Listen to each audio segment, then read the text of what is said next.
לחוסר הזה, לאין הזה, נכנסות מפלגות איסלאמיסטיות ומפלגות שבראשם כמובן האחים המוסלמים. זה מוביל אותי אל המעצב השני, האסלאמה כאמור באלף.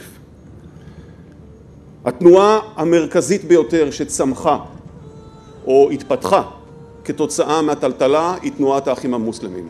מתנועה איזוטרית וקיקיונית אי שם ב-1928 בראשות חסן אל-בנה במצרים העמוקה, היא הופכת להיות היום בעצם מפוסקת ופרוסה על פני כל המזרח התיכון, מהמגרב ועד טורקיה. אם למנות בסקירה קצרה אזורים או מקומות שבהם האחים המוסלמים נמצאים בשלטון, מצרים, טורקיה שזה וריאציה של האחים המוסלמים, וכמובן רצועת עזה. מקומות שבהם הם שותפים בהובלה, בקואליציה, בממשלה, טוניסיה, מרוקו, לוב, ומקומות שהם בהם הולכים ומתחזקים, כל אחד בקצב שלו, ועדיין באופוזיציה, ירדן וכמובן סוריה, שם הגדילו לעשות וגם יצרו לעצמם כוחות חמושים. בסך הכל זו מניפה של התפשטות של תנועת האחים המוסלמים, והיא כמובן לא התנועה היחידה שפועלת באזור. האחים המוסלמים דומיננטיים בכל, לא רק בתחומים של אסלאם פוליטי, סעד, חינוך, רווחה, בכל אלה יש להם פעילות, אגב פעילות שאותה בחלקים רבים של המדינות שתיארתי הם טיפחו ויצרו עוד לפני שפרצה הטלטלה במזרח התיכון. יותר מכך, ברחוב הערבי מזה שנים, ההפרדה בין חיים חילוניים לחיים דתיים הרבה פחות חדה ויותר מטושטשת מאשר חברה מערבית.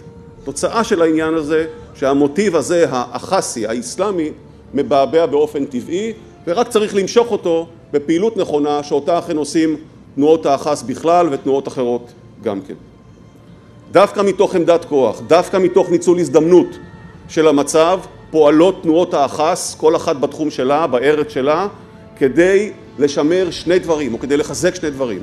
האחד, לקדם את האג'נדה של תנועות האחס, והיא יצירת מדינת הלכה, שבבסיסה השריעה.